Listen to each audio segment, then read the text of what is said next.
colleagues, friends, glad to see so many people here in Trondheim. Thank you, Anders Iversen, you are there, and distinguished participants at this conference. I'm very glad to provide some welcoming remarks representing the Swedish Agency for Marine and Water Management.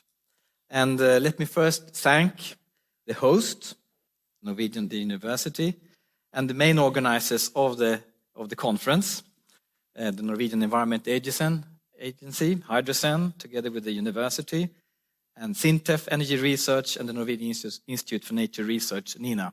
And I think we are all very impressed by the strong community of organizations you have working on sustainable hydropower.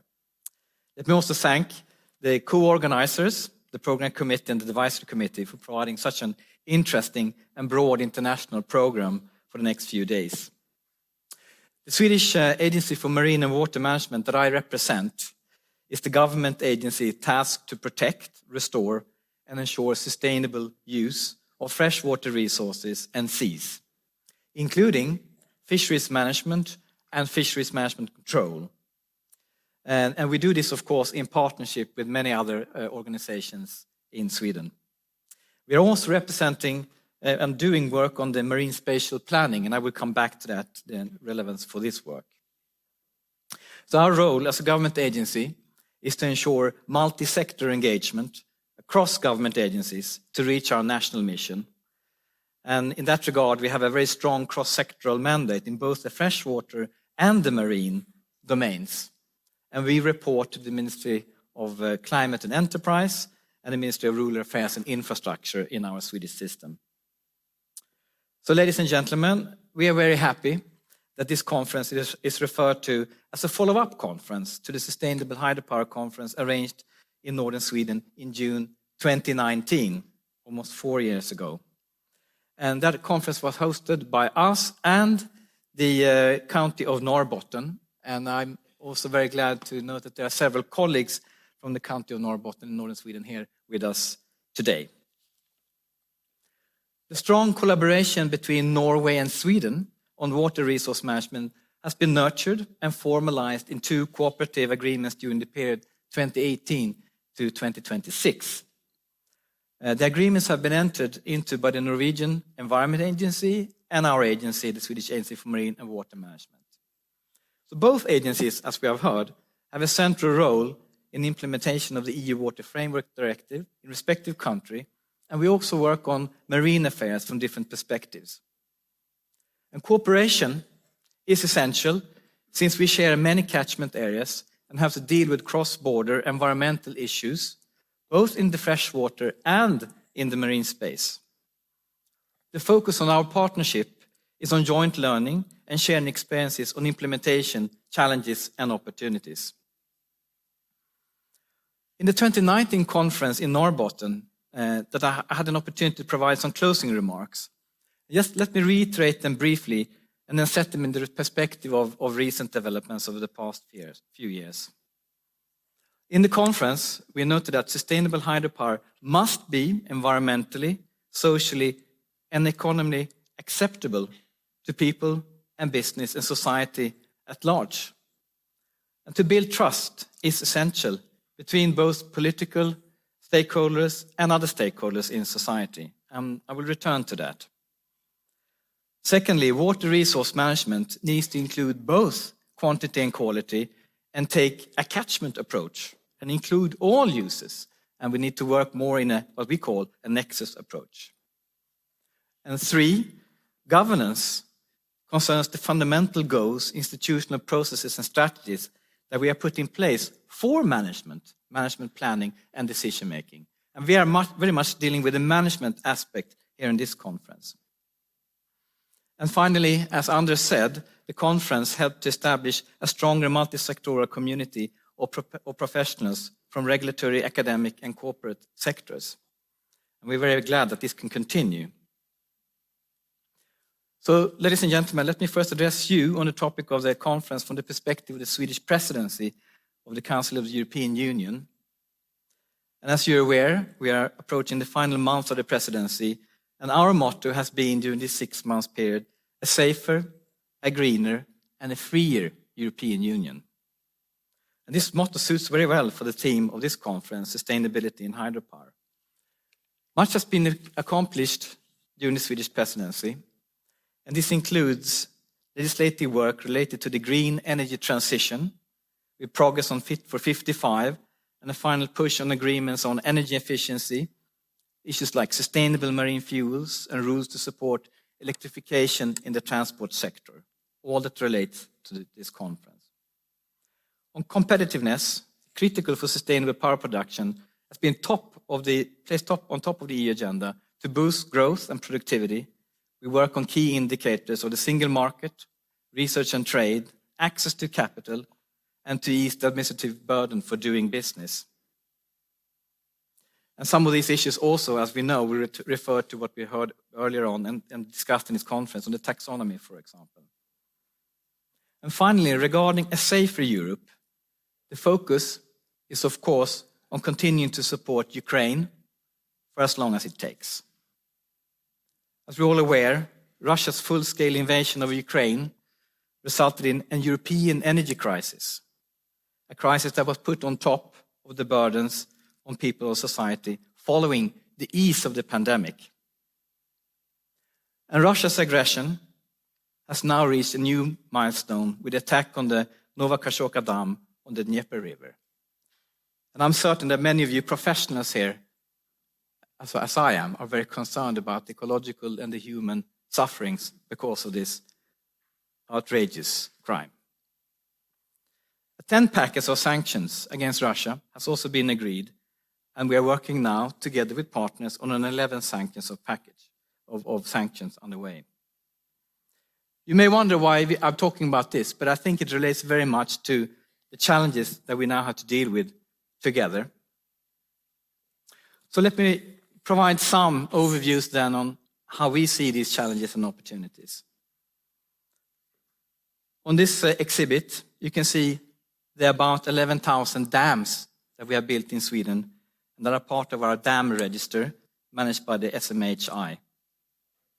About 2,500 of these dams are linked to hydropower production and regulatory functions. And then we have another additional 9,000 to perhaps 15,000 other dams that exist in our system. Now, of course, this tremendous amount of hydraulic infrastructure has been essential to building the welfare state of Sweden. But as we heard, of course, from our colleague, the impacts are also tremendous. 40% of the river bodies are impacted by this water regulation. 2/3 of the total water lake surface area in Sweden is also regulated. And 95% of these hydropower installations are barriers for migratory marine and freshwater species. And we have major debates in our country now on how to restore, for example, habitats for the European eel, the salmon, and many other species. So, this is our challenge that we are dealing with, and you will hear more about that later. So, on the other hand, the green energy transition. How are we going to meet what we have put on top of our agenda in Sweden for a 300 terawatt hours production by 2045 to meet our electrification targets and climate targets? And today in Sweden we produce about 140 terawatt hours per year, almost a little bit more than I just heard from Norway. And hydropower produces about half of this amount, about 71 terawatt hours per year. Nuclear, 51, wind, and then thermal, and at the end, some solar power production. So for us, this means a doubling of electricity production by 2045. And if we look upon this globally, and I'm glad we have colleagues from World Bank and others present here today, we need to triple electricity production in order to meet the climate Paris targets and also other health targets that are related to power production. So this is a tremendous challenge that we need to deal with.